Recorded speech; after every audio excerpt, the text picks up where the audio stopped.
Mateusz Kofranski'nin Şampiyonlar Ligasında en çok seyv eden 3 qapıçıdan biri olması, Bəhlul Mustafazadənin son saniye golunu Frankfurt uyğun play-off'a vəsiqəni gətirməsi, Neapolda o ağır zərbədən sonra Kevin Medina'nın ayağa qalxıb ısrarla oynamaq istəyirəm deməsi, Elvin Cəfərquliyevin Kopenhagen oyunun ən yaxşı olması, Eintrachtla görüş dəftərinin komandasına düşməsi,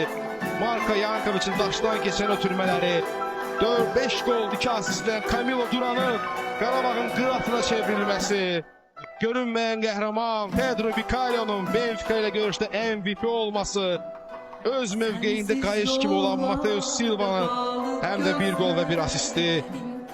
təsnifatda və liqa mərhələsində 6 gol vurub 3 asist edən Leandro Andrade'nin şücaəti, Abdullah Zubir'in etdiyi kapitanlıq, Aslanın müəllifi isə